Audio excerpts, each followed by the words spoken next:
Cheryl Abrigo with the University of South Florida Tech Transfer Office, and we are here visiting with Dr. Norma Alcantar, who is from the College of Engineering. Dr. Alcantar, thank you, welcome, and thank you for being here. Thank you, Cheryl. Thank you for coming to the College of Engineering. I'm Professor Norma Alcantar. I'm the Associate Dean for Research here in the College of Engineering, and I'm also a professor in Chemical Biological Materials Engineering. Awesome. And you've just received an Outstanding Research Achievement Award. How does that make you feel? Oh my goodness.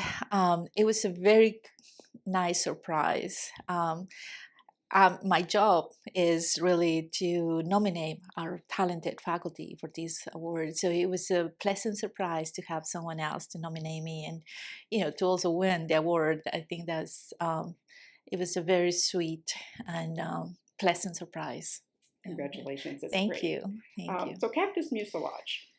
I have known you now for a while, and I see these technologies come through all the time, ranging from water to Alzheimer's disease. Can you tell us a little bit of how they may relate or not relate? Yeah, so let me explain a little bit what the cactus mucilage is. So when you open a cactus plant, if you make an incision to it in the path, you will actually see this substance that is transparent and a little viscous. It's kind of like gooey. That's what we call the cactus mucilage. And in my research, we have found that the molecules that form this viscous fluid have properties that attract contaminants from water. We also found that they have an affinity for biological molecules, so they attract to peptides, and some of the peptides that we have tested are the peptides that form the Alzheimer's plaques. So we found that it can prevent the formation of fiber, and then by breaking that process, then the plaques are not formed. So that's how they work in the Alzheimer's side. In the water side, they either engulf the contaminants, so it can be for the cells, for bacteria. If you have those in water, they will engulf them and separate them from the solution. For heavy metals, they form like a complex, and that changes the way they like or dislike water, and then you can separate them as well from that reason. Yeah. So interesting. What was the inspiration for this research? Well, my main inspiration was my grandmother. I remember coming from one of my chemistry classes in high school to her house. I was talking to her and I was explaining how I was separating contaminants from water with these things called surfactants.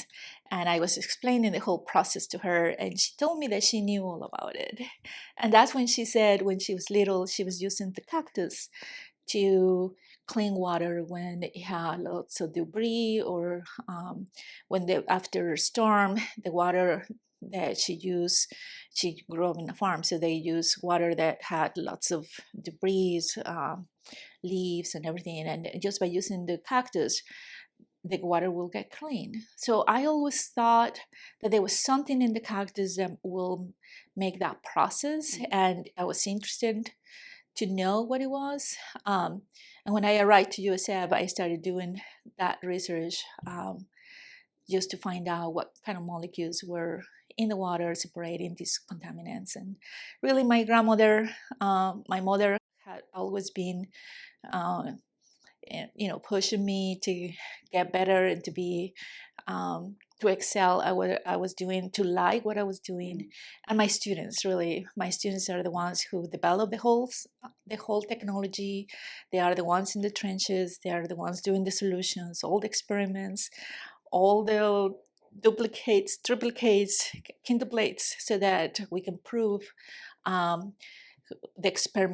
through experimentation that these molecules can really work.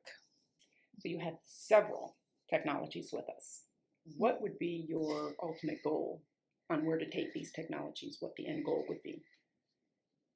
Well, I sure hope that these technologies, either in a small scale or large scale, can help to clean contaminants in water and to alleviate um, Alzheimer's. I hope that they can help with all of these different problems that we are facing right now. The technology on the biosoils, because the water can be regulated by these molecules.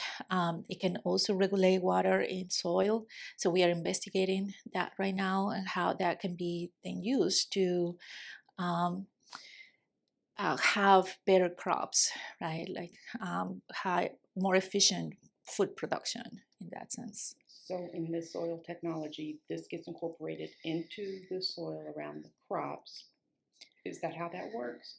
Yes, it can be. Actually, our tests have also proved that you can just use sand, and even just using sand will regulate water. So one of the attributes to these molecules is that they also regulate nutrients. So that's very complex. How do you the dynamics between nutrients and water?